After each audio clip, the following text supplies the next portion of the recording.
সূর্য ডুবে গেছে কিন্তু রেশ কাটেনি তার। লাল আলো মাখা এখনো চুষে নেয়নি তমাশা। খোলা জানালার ধারে খোলা চুলে বসে আছে চিংকি। তার চোখ ভেজা, মনখানা আর্দ্র হয়ে আছে। বাদামি দামি কাগজে মনের সকল ভাব উগরে দিয়ে তুলোর মতো হালকা লাগছে ভেতরটা। দীপশিখার প্রেমরোগ মারাত্মক আকার ধারণ করেছে, তাতে কোনো সন্দেহ নেই তার। তার হুটহাট ভীষণ কান্না পায়। মনে হয় পৃথিবীর সকল দুঃখ তাকে আষ্টে পৃষ্ঠে ধরেছে। আবার মাঝে মাঝে আনন্দের লহর তার হৃদয়কে পরিপূর্ণ করে তোলে। এমন তো দীপশিখা ছিল না, তার এই অনিয়ন্ত্রিত মনোভাব তো কোনো কালেই ছিল না। সে ছিল সুসজ্জিত জীবনের অধিকারিণী। তার জীবনের প্রতিটি মুহূর্ত ছিল খুবই সুন্দর করে সাজানো। তার এই সুসজ্জিত জীবনে কোনো বিষণ্ণতার স্থান ছিল না। নিজেকে নিজের সাজানো জগতে আকুণ্ঠ ডুবিয়ে দিব্যি চলছিল তার জীবন। অথচ এখন সব এলোমেলো বিশৃঙ্খল। কতগুলো দিন গেল সে একটা সিনেমা দেখেনি। তার এখন সিনেমার স্ক্রিপ্টে মন বসে না। একঘেয়েমি লাগে ভিডিও বানাতে, রিভিউ পোস্ট করতে, আর সে ভারী চোখের মণিতে নিজের প্রতিচ্ছবি দেখতে ভালো লাগে। তার সাথে কথা বলতে ইচ্ছে করে, মনে হয় কথাগুলো পেটের ভিতর দলামশা হচ্ছে। মানুষটি যখন ভারী গলায় বলে, কি করছো, দীপশিখা বেসামাল হয়ে যায়, সব কথা হারিয়ে ফেলে। তখন দীপশিখা হয়ে যায় পৃথিবীর শ্রেষ্ঠ শ্রোতা। নির্বুদ্ধিতায় লজ্জা পায় দীপশিখা, তবুও সে বারংবার একই কাজ করে। দীপশিখা সবার সামনে এমন নয়, শুধু একটি মানুষের জন্যই সে এমন। জাওয়াত নামক মানুষটিকে সে একটু নয়, এক আকাশ সমমানে ভালোবেসে ফেলেছে সে। তাই তো হৃদস্পন্দনের বেসামাল নগরীর এক অবিচ্ছেদ্য অংশ হয়েছে জাওয়াত হামিদ। পাতাটা একটা কারুকাজ খচিত খামে ভরল সে। সেদিনের ঘড়িটার সাথেই খামটাও দিবে সে জাওয়াতকে। সামনে 14 ফেব্রুয়ারি, পলাশের মৃদু গন্ধে মোড়া ফাগুন হওয়ায় একখানা প্রেমপত্র নিশ্চয়ই বেমানান নয়। বিয়ে ভাঙার জন্য জাওয়াত কর্মসূচি বানালো। এই কয়দিনে চিংকি বিষয়ক সে একটি তালিকা বানিয়েছে। তার শিরোনাম, চিংকির স্বভাব ও বৈশিষ্ট্য। নাম্বার 1, চিংকি স্বাধীন চেতা, সে নিজের উপর জোর পছন্দ করে না। নাম্বার 2, চিংকি নিজের গণ্ডিতে থাকতে পছন্দ করে। নাম্বার 3, চিংকি কুসংস্কার অপছন্দ করে। নাম্বার 4, সে খুব বেশি ঠোঁট কাটা। নাম্বার 5, চিংকি অগোছালো নয়। নাম্বার 6, চিংকি খাওয়ার সময় শব্দ করে না, তবে সে নোংরা খাবারের ব্যাপারে শৌখিন। এভাবে সে 10টি পয়েন্ট করেছে। তার মধ্যে প্রথম, তৃতীয় পয়েন্টটি গোল করল। স্বাধীনচেতা চিংকিকে অস্বাধীন করার ক্ষমতা একমাত্র মামির আছে। জাওয়াদের মামি পড়া বাবা বিশ্বাসী মানবী। তিনি চিংকির জন্য এ বাড়ি থেকে পাঠানো সব জামা কাপড় পরিয়ে এনেছেন। ব্যাপারটি চিংকিকে জানালে সে ক্ষেপে যাবে। এটা নিয়ে ঝামেলা হবে। ঝামেলা হলে বিয়ে ভেঙে যাওয়ারও সম্ভাবনা রয়েছে। জাওয়াদের বিয়ে ভাঙার কর্মসূচি শুনে পাভেল হাসতে হাসতে বলল, আপনি ভেবেছেন পৃথিবীতে গাধা নেই, অথচ পৃথিবীতে গাধার অভাব নেই।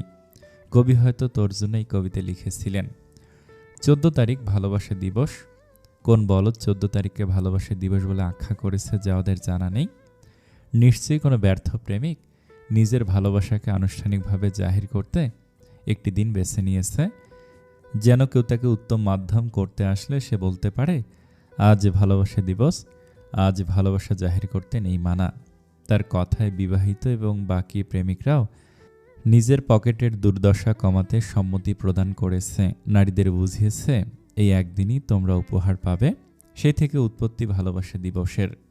এখনের জেনারেশনের একটি গোটা সপ্তাহ এই ভালোবাসার নামে উৎসর্গ, অথচ ভালোবাসা কি সেই অনুভূতিটাই এখনও পায়নি জাওয়াত। সেই ভালোবাসার সপ্তাহকে একটা ফালতু ট্রেন্ড ছাড়া আর কিছুই মনে হয় না জাওয়াদের। কিন্তু বোনকে কি করে বুঝাবে? জ্যোতি রীতিমতো পরিকল্পনা করে ফেলেছে, সে বইমেলায় যাবে ভালোবাসা দিবসে। তার দল ভারী করেছে চিংকির সাথে। চিংকির বইমেলায় যাওয়ার ইচ্ছে প্রবল। সে বইপোকা মানুষ, একটা লম্বা লিস্ট করেছে সে কাদের বই কিনবে। শুক্রবার হয় সে ওসিলা দিতে পারল না। জ্যোতি যেহেতু যাচ্ছে, পাভেলও লেস হয়েছে। দাঁত কেলে বলল, একদম ডাবল ডেট হয়ে যাবে। জাওয়াত কড়াসরে বলল, তুই আমার সাথেই থাকবি। মানুষ কি মনে করবে? শাহবাগীরা আমাকে ভিন্ন মিনিংয়ে নিতে পারে। তোর মিনিং সব আমি বের করে দেব। আমার বোনের 2 মিটারের মধ্যে তুই থাকবি না। পাভেল চেপে গেল। পরিকল্পনা মোতাবেক পল্লবী থেকে তারা মেট্রোতে উঠল। নামবে টিএসসি। মেট্রোতে এক চুলো জায়গা নেই। সবাই শাড়ি পরে, মাথায় ফুলের ক্রাউন পরে সেজে গুজে বইমেলায় যাচ্ছে। 4টে বাজে, অথচ মানুষের ভিড় একরত্তি কম নয়। 30 জনের লাইন পেরিয়ে কোনো মতে 4টি টিকিট কিনে তারা মেট্রোতে ঠেলে ঠুলে কোনো মতে উঠল। মেট্রোতে উঠতে আলাদা হয়ে গেল 4 জন। জ্যোতিকে আগলে নিল পাভেল, আর চিঙ্কি লেপ্টে রইল জাওয়াদের সাথে। মানুষ পারলে একে অন্যের গায়ে ঢুকে পড়ে। মেট্রোর 4র্থ বগির একেবারে শেষ কর্নারে কোনো মতে দাঁড়িয়ে আছে দীপশিখা এবং জাওয়াত। ডান দিকের দরজাটা ঘেঁষে দাঁড়ানো দীপশিখা এবং তার ঠিক সামনে মুখোমুখি দাঁড়িয়ে আছে জাওয়াত। সে কিঞ্চিত ঝুঁকে আছে, মনে হচ্ছে সে যেন কিছু আড়াল করতে চাইছে, কোনো মূল্যবান জিনিস যা এই পৃথিবী থেকে আগলে রাখার প্রচেষ্টা করছে সে। এত জোরে এসি ছাড়ার পরও গরমে ঘামছে জাওয়াত। তার পাঞ্জাবির প্রথম দুটো বোতাম খোলা, উন্মুক্ত বুকখানা কাছ থেকে দেখা যাচ্ছে। দীপশিখার নাকখানা বাজছে জাওয়াদের গলায়। এক ঝাঁঝালো কড়া গন্ধ নাকে বিচ্ছে। ভালো লাগছে। চোখ তুলে তাকালেই তার কণ্ঠস্থি দেখতে পাচ্ছে। হঠাৎ খুব নিষিদ্ধ ইচ্ছে উকি দিল মনের বাঁকে। কণ্ঠস্থি শুয়ে দেখার প্রলোভন জাগলো রমণীর মনে। শুয়ে দিলে কেমন লাগবে জাওয়াদের? আশপাশটা ভালো করে পর্যবেক্ষণ করে খুব ব্যতিক্রম ধর্মী কাজ করে বসল মেয়েটি। পা জোড়া একটু উঁচু করে সকলের চক্ষু গোজর ঠোঁট ঠেকালো জাওয়াদের গলার কাছে। মুহূর্তের জন্য জাওয়াত স্তব্ধ হয়ে গেল। তার চোখ জোড়া বিস্ফোরিত হলো। ঝাঁকুনি খেল পুরো শরীর। তাকে আবার চমকে দিয়ে চিঙ্কি তার কানে ফিসফিস করে বলল, জজ সাহেব, কাজটা ভালো হলো না। মেলায় একখানা সাংঘাতিক ঘটনা ঘটল। জাওয়াদের প্রাক্তন স্বামীর সাথে অন্য প্রকাশের প্যাভিলিয়নে দেখা হলো। সে তার বর্তমান প্রেমিকের সাথে এসেছিল। চিঙ্কি তখন কিনছিল অজান্তা ওহির ভালোবাসা ভালো নেই বইটি। এই বইটির প্রচ্ছদ তার খুব পছন্দ হয়েছে। বেগুনি রংটা চোখে লেগে আছে যেন। বইটা পড়ে একটা ভিডিও বানাবে সে। আরও কিছু বইও কেনার আছে। জাওয়াত তার বই কেনার প্রবণতা দেখে মাথা চুলকালো। এই মেয়েকে বিয়ে করলে বই কিনতে কিনতে তার অবস্থা খারাপ হবে। ঠিক তখনই পেছন থেকে একটি স্বর কানে এলো। জাওয়াত না? জাওয়াত স্বরটা চিনে ফেলল চট করে। এই মেয়ের স্বর 1 বছর সে শুনেছে। এত সহজে কি ভোলা যায়? স্বামী তার প্রেমিক সমেত এগিয়ে এলো। জাওয়াত একটু অস্বস্তি বোধ করল। স্বামীর সাথে তার ব্রেকআপটা খুব একটা সহ্যভাবে হয়নি। সভ্যভাবে হয়নি। মেয়েটা তাকে অনেক যা তা শুনিয়েছে, অথচ এখন দাঁত কালাচ্ছে যেন কিছু হয়নি। প্রফুল্ল চিত্তে বলল, তুমি বইমেলায়? তোমার তো ভিড় ভালো লাগে না? জাওয়াত জোর করে হাসল। মেয়েটা খুঁচিয়ে কথা বলার একটা বাতিকা আছে। এদিকে তার প্রেমিকের দিকেও নজর ঘোরালো জাওয়াত। বেশভূষায় প্রমাণিত খুব বড় লোকের ছেলে। ঠোঁটে এক বিশ্রী ভৎসন্না। জাওয়াদের সহ্য হলো না, তাই ফট করে বলে উঠল, আসলে দীপশিখার বই পড়ার অভ্যাস, তাই আসা। বলেই নিজের হাতের মুঠোতে দীপশিখার নরম হাতটা গলালো। দীপশিখা খানিকটা বিব্রত হলো। মেয়েটির দৃষ্টি হুট করে যেন ক্রূর হয়ে গেল তার প্রতি। দীপশিখা এক দফা মেয়েটিকে দেখল। খুবই চমৎকার নারী, রূপবতী সে।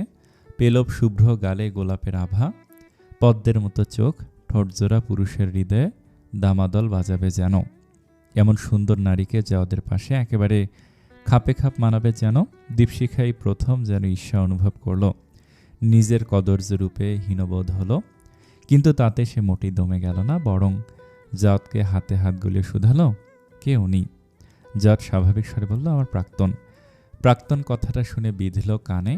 প্রাক্তন শব্দের সাথে মিশে থাকে একদলা দীর্ঘশ্বাস আর কিছু স্মৃতি, যে স্মৃতিকে মুছে ফেলা যায় না চট করে। মুছে ফেললে একটা অনুভূতিকে লাঞ্ছনা করা হয়। চিঙ্কির মনে হলো তার চোখ জ্বলছে। হুট করেই এক বিরহ স্রোত তাকে ধাক্কা দিয়েছে। সে নিজেকে সামলালো খুব কষ্টে। শ্যামা তখন শুধালো, নতুন গার্লফ্রেন্ড? না তো, ও আমার হবু স্ত্রী। জাওয়াদের জড়তাহীন উত্তরে বুকের অস্বস্তি মেঘগুলো যেন বাষ্প হয়ে গেল। কিন্তু স্বামীর ঠোঁটে তাচ্ছিল্য ভরা হাসি লক্ষ্য করল। সে অনেকটা বিদ্রুপাত্মক কণ্ঠে শুধালো, আমাকে দাওয়াত দিবে না? তুমি সাজতে বসলে আমার বিয়ে শেষ হয়ে যাবে। থাক, অত কষ্ট করার দরকার নেই। জাওয়াদের কথায় স্বামীর হাসি উপে গেল। অপমানিত বোধ করল সে। কঠিন স্বরে বলল, আমার একটা স্ট্যান্ডার্ড আছে। ঘরের কাপড় পরে তো আর বাইরে যেতে পারি না। সেটাই বলছি, তোমার স্ট্যান্ডে আমি যাই না। দীপশিখা, তোমার কেনাকাটা হয়ে গেছে? জ্যোতি আর পাভেল অপেক্ষা করছে, আসছি শাম্মী বলে দীপশিখার হাত ধরে হনহন করে হাঁটা ধরল সে। দীপশিখা তার রোষে ঝলসে যাওয়া মুখখানা একবার দেখে নিল। লোকটি কি প্রাক্তনের উপর ক্ষুব্ধ নাকি তার কথায় ক্ষুব্ধ বুঝতে পারল না। সোডিয়ামের হলদেটে ধিক ধিক আলোয় লম্বা দেখা যাচ্ছে ছায়াগুলো। পাশাপাশি হাঁটছে জাওয়াত এবং দীপশিখা। রিকশা গলির মুখেই নামিয়ে দিয়েছে, ভেতরে যাবে না সে, ফলে হাঁটতেই হচ্ছে তাদের। দীপশিখার হাতে 2 ব্যাগ বই, মোট 17টা বই কিনেছে সে। নতুন পুরাতন লেখক কাউকে বাদ দেয়নি যেন। বাড়ির গেটের কাজটা এসে জাওয়াত বলল, আমি যাই তাহলে, একটু দাঁড়ান। দীপশিখা ব্যস্ত হলো, ফলে কৌতূহলী হলো। জাওয়াত শুধালো, কি? দীপশিখা নিজের হাতের ব্যাগগুলো রেখে নিজের ব্যাগে কিছু খুঁজতে লাগলো। অতঃপর একটা রেপিং পেপারে মোড়া 4 কোনা বক্স বের করে দিল জাওয়াদের দিকে।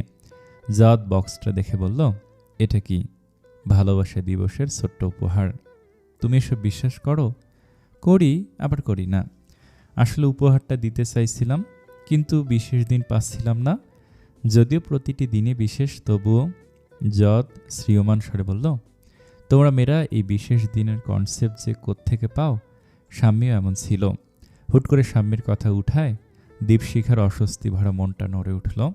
জাওয়াতও থেমে গেল, শুকনো গলায় বলল, থ্যাঙ্কস, কিছু দিলাম না বলে রাগ করো না, আসছি। তখনই হাত টেনে ধরল দীপশিখা। তার চোখের দৃষ্টি অপরিচিত ঠেকল জাওয়াদের। কিছু জিজ্ঞেস করার পূর্বে সে কড়া স্বরে বলল, কথাটা শেষ করুন। কি কথা? শাম্মীর কথা।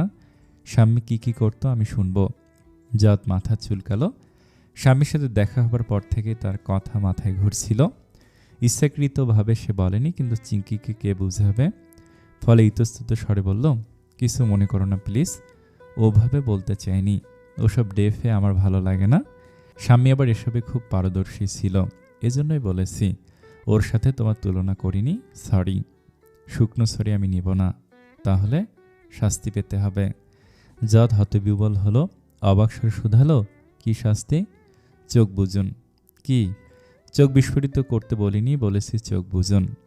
জাওয়াত অসহায় বোধ করল। মেয়েটি কি চোখ বুঝতে বলে তার মাথা ফাটিয়ে দেবে? হতেও পারে। চিঙ্কির রাগ অনেক, মাথা ফাটিয়ে দেওয়ার সম্ভাবনা শতভাগ। তবুও চোখ বুঝল জাওয়াত। হঠাৎ শীতল স্পর্শ পেল গালে। কৌতূহল জন্মাতেই ঠোঁটের আলতো স্পর্শে কেঁপে উঠল সারা শরীর। শিরা উপশিরা পেরিয়ে হৃৎপিণ্ডে ঝড় উঠল। কখন সেই চুম্বন গভীর হলো টের পেল না, নিজেকে ছাড়িয়েও নিল না। অলিক সম্মোহিনীর ইন্দ্রজালে বাধা পড়ল। নীরব বসন্তের মৃদু গন্ধে প্রতিফলিত হলো এক নিষিদ্ধ মুহূর্তের কাব্যকথা। আজ চিঙ্কি আর জাওয়াদের হলুদ, একটু পর ভেন্যুতে যাবে তারা। সারা ঘরময় বিয়ের উত্তেজনায় ছড়িয়ে আছে। একটু পরপর মেয়েদের উচ্চস্বর কানে আসছে। জাওয়াত একটি হলুদ পাঞ্জাবি পরেছে, কিন্তু সে তীব্র অশান্তিতে ঝলসে যাচ্ছে। যাদের মস্তিষ্ক তীব্র দ্বিধার সাথে যুদ্ধ করছে প্রতি মুহূর্তে। যে ভয়টা পাচ্ছিল সেই ভয়টাই সত্যি হয়ে গেছে। চিঙ্কি দ্বিতীয়বারের মতো তার প্রেমে আকুণ্ঠ ডুবেছে। যে প্রশ্রয়টা সে দিয়েছে সেই প্রশ্রয়ে মারাত্মক ভুল হয়ে গেছে। সেও একটা ভুল করে বসেছে। মোহজালে সে পিছলে গেছে। সেদিন রাতে দূরে সরিয়ে ফেলেনি সে চিঙ্কিকে। চিঙ্কির চোখে অনুভূতির জোয়ারকে অদেখা করতে পারেনি। এই ভুল তাকে ভেতর থেকে নাড়িয়ে দিয়েছে। সে নিজের মনুষ্যত্ব বোধে নিজে ধিক্কার জানালো। সে তো সবসময় নিজেকে স্বচ্ছ রাখতে চেয়েছিল। তাহলে কেন নিজেকে সঁপে দিল ওই রমণীর কাছে? কেন তার নরম ওষ্ঠের ছোঁয়ায় নিজেকে গুড়িয়ে দিল? অসহ্য জ্বালাময়ী আবেদন তো কম পায়নি। স্বামী বহুবার তাকে কাছে চেয়েছে, অথচ সে কখনোই তাতে ধরা দেয়নি। তবে চিঙ্কি কেন? চিঙ্কিকে আঘাত না দিয়ে সরিয়ে দেবার পরিকল্পনাগুলো এক এক করে বিফল হচ্ছে। চিঙ্কির স্বভাব বিরোধী কাজগুলো সে হাসি মুখে করছে, কারণ সে বিয়েতে ঝামেলা চায় না। একটু পর তাদের হলুদ, হয়তো বিয়েটাও হয়ে যাবে। চিঙ্কির সাথে কদিন বেশ এড়িয়ে চলেছে সে। মেসেজের জবাব সে দেয় না, চিঙ্কির সাথে দেখা করে না। স্বপ্নটাও আজকাল তাকে ভয় দেখাচ্ছে না। লালাঘটিত বাণীটা তার মানে সত্য। চিঙ্কি শুধালে বলে, আমার অফিসে কাজ। তার কাছে কোনো উপায় নেই। চিঙ্কিকে ভালোবাসে না সে। চিঙ্কি এমন একটা সংসার খেলার স্বপ্ন দেখছে যা জাওয়াত তাকে দিতে পারবে না। এই সত্যিটা আজ না হয় কাল ঠিকই চিঙ্কি জানবে। তখন খুব কষ্ট পাবে। তাকে কষ্ট দেবার কথা ভাবতেই বুকে ব্যথা হলো। ভাইয়া চল বের হব। জ্যোতির কণ্ঠে সম্বিত ফিরল। আব্দুল হামিদ কড়া স্বরে বলল, একটা পাঞ্জাবি পরতে এত সময় লাগে? জাওয়াত কিছুই বলল না। পাভেল বন্ধুর লম্বা মুখখানা দেখল। সে জানে জাওয়াত খুবই দ্বিধাদ্বন্দ্বে আছে। নিজের অনুভূতির সাথে যুদ্ধ করা বড়ই কঠিন। বরকনে পাশাপাশি বসে আছে। হলুদের কার্যক্রম শুরু হয়েছে। এক এক করে সবে হলুদ দিচ্ছে বরকনেকে। চিংকির পরনে একটা হলুদ জামদানি, গা ভর্তি ফুলের গহনা, কড়া ফুলের গন্ধ নাকে এসে ভিড়ছে। হালকা সাজে মেয়েটিকে চমৎকার লাগছে। সে একটু শুকিয়েছে হয়তো, ডায়েট করেছে বোধহয়। সকলের অগোচরে জাওয়াদের কানে ফিসফিসে এসে বলল, আমাকে কেমন লাগছে? জাওয়াদ মলিন স্বরে বলল, সুন্দর লাগছে। কথাটি শুনতে চিংকির ঠোঁটে ছড়িয়ে গেল মিষ্টি হাসি। সে কৌতুক করে বলল, ধলাগরুর বউ বউ কি লাগছে? জাওয়াদ উত্তর দিতে পারল না, শুধু হাসল।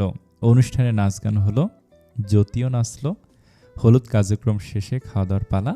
জাওয়াদ যেন হাঁসফাঁস করতে লাগলো অভিনয় করতে করতে। ফলে সবার আড়ালে একটা ফাঁকা জায়গায় এসে দাঁড়ালো সে। পাভেল এসে দাঁড়ালো তার পাশে, হাতে একটা প্লেট যেখানে সব খাবারের আইটেম। খেতে খেতে বলল, বিয়েটা তাহলে হচ্ছে বল। খাচ্ছিস না খানা, মাথা খাস না। খেপছিস কেন? গরিবের কথা বাসি হলে ফলে। এসব স্যার, চিংকি ভালো মেয়ে, বিয়ে করে ফেল। ল্যাটা চুকে যাক। আর স্বীকার না করতে চাইলে ওকে ভালোবাসিস, ওটা তো মিথ্যে নয়। না হলে চুমু খায় কে শুনি? আমি মোটে ওকে ভালোবাসি বলে চুমু খাইনি। স্বপ্নের দোষ কাটাতে ওকে বাধা দেইনি। পাভেলের দৃষ্টি সূক্ষ্ম হলো। ধারালো গলায় বলল, আমাকে বিশ্বাস করতে হবে তুই এত স্বার্থপর? আমি সবসময় স্বার্থপর, শুরু থেকে। সেই সাথে আমি ভীতু, ভয় পাই আমার রেপুটেশন নষ্ট হবার, ভয় পাই আব্বার মারের, ভয় পাই স্বপ্নকে। নিজের ভয় কাটানোর জন্য আমি মিথ্যে বলি। মানুষ আমার ক্ষতি করলেও মেনে নেই, আমাকে অপমান করলেও আমি হাসি মুখে তা সয়ে যাই। রাগ গিলে ফেলি, নিজের সাথে নিজে ছলনা করি, নিজেকে আড়াল করি। তোর মনে হয় দুনিয়ার মানুষকে যে জাওয়াতকে আমি দেখাই সে জাওয়াত আসলেই জাওয়াত? যে স্বপ্নের ভয় না থাকলে আমি কখনই চিংকির সামনে আসতাম না, আর আব্বার ভয় না থাকলে আমি কখনই এই বিয়ে করতাম না।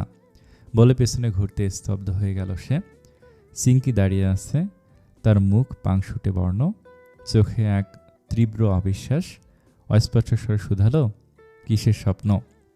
মেয়েটার কাজল দেওয়া ছোট ছোট চোখে জমেছে অশ্রুকণা। সে কি সবটা শুনে ফেলেছে? জাওয়াদের লুকোচুরি খেলা কি তবে এখন শেষ? দান দিয়ে ফেলল?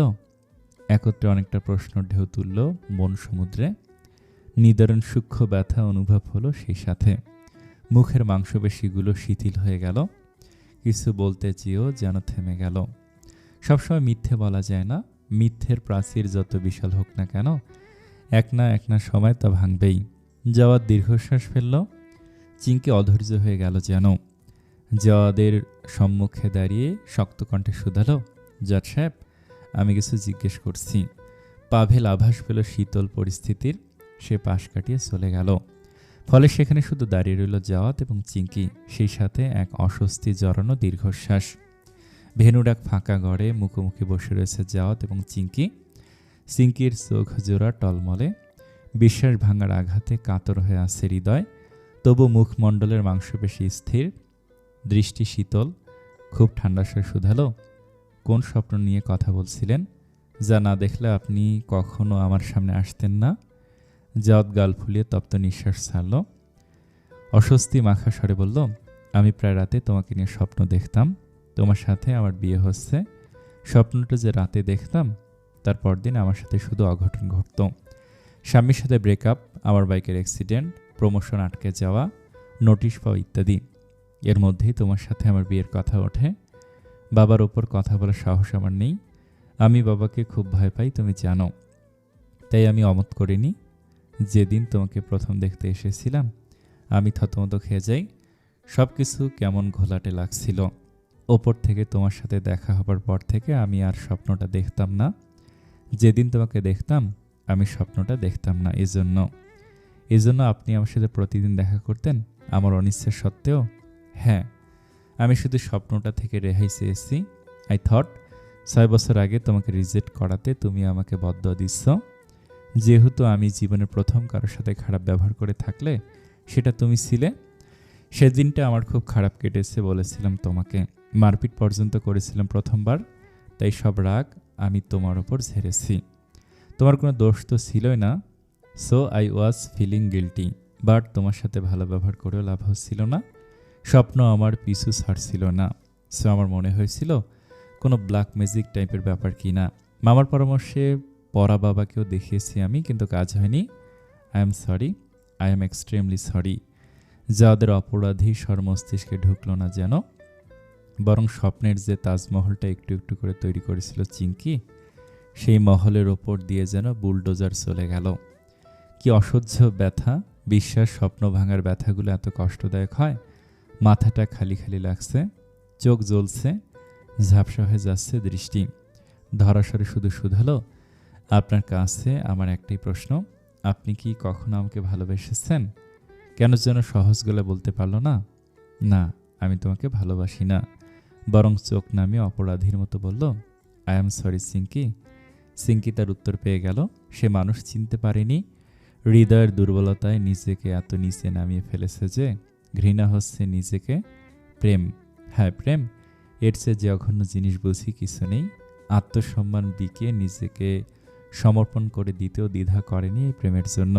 সিসি, এত কিছুর পরও সে জাওয়াতকে কোনো কটু কথা বলতে পারছে না। সত্যি তো, সে তো কখনো বলেনি সে চিঙ্কিকে ভালোবাসে না। চিঙ্কি নিজেই স্বপ্নের রংমহল তৈরি করেছিল।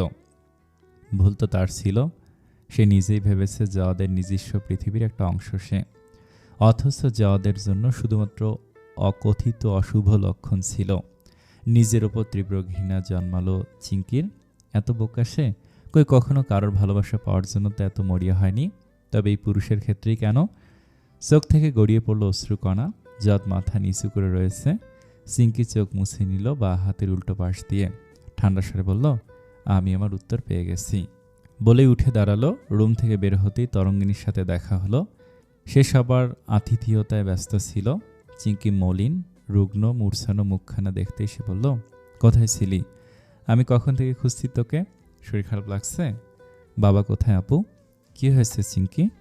চিঙ্কি উত্তর দিল না, শুধু শূন্য ক্লান্ত দৃষ্টিতে তাকিয়ে রইল। তরঙ্গিনী বোনের এমন দৃষ্টিকে চেনে, খুব বড় কিছু না হলে সে এমন দৃষ্টিতে চায় না। ফলে সে উত্তর দিল, মামাদের সাথে আছে, খাবারের ওখানে। চিঙ্কি কোনো কথা না বলে অলস পায়ে এগিয়ে গেল সেখানে। মোস্তফা কবির মেহমানদারিতে ব্যস্ত তখন। বাবার পাঞ্জাবির হাতাটা ধরে চিঙ্কি বলল, বাবা তোমার সাথে কথা আছে। মেয়ের কণ্ঠ শুনতেই বুক স্যাঁত করে উঠল তার। চিঙ্কিকে সাথে সাথেই শুধালো, কি হয়েছে মা? আমি বিয়েটা করব না, তুমি বিয়েটা ভেঙে দাও। কেন মা? চিঙ্কির ভেজা চোখ দেখতেই প্রশ্নটা ফিরিয়ে নিলেন মোস্তফা। মাথায় হাত রেখে বললেন, তুমি কি বাসায় যাবে? হ্যাঁ এখনই। ঠিক আছে, আমি সুমনকে বলছি তোমাকে বাসায় নিয়ে যেতে। সরি বাবা। মোস্তফা মেয়ের চোখ জোড়া আলতো হাতে মুছে দিলেন। মাথায় আদর মাখা হাতখানা বুলাতে বুলাতে বললেন, আমি এখানটা সামলে নিচ্ছি, তুমি বাসায় চলে যাও, এখানে থাকতে হবে না আর কাঁদতে হবে না। তুমি আমার স্ট্রং চিঙ্কি, ওকে? চিঙ্কি মাথা দুলালো, কিন্তু মনে মনে বলল, আমি মোটে স্ট্রং না বাবা। তোমার চিঙ্কি একটা বোকা মেয়ে, সে মানুষ চিনতে পারে না। মোস্তফা কবির তার স্ত্রী এবং আব্দুল হামিদ সাহেবকে আলাদা করে ডাকলেন। আব্দুল হামিদ সাহেব খুব অবাক হলেন। তিনি জাওয়াদের বড় মামাকেও সাথে রাখতে চাইলেন। মোস্তফা কবির বাধা দিলেন না। এই বিয়ের প্রস্তাবের মূল ঘটক তিনি। বড় জমের শিক্ষক বলে তাকে খুব শ্রদ্ধা করেন মোস্তফা কামাল। আব্দুল হামিদ সাহেব বিনত স্বরে বললেন, কি হয়েছে বেয়াই সাহেব, এভাবে আলাদা করে ডাকা? দিনমোহর, জুতা চুরি, গেট ধরার টাকা তো সব ঠিক হয়ে গেছে। আমরা শুক্রবার জুম্মাবাদী আসব।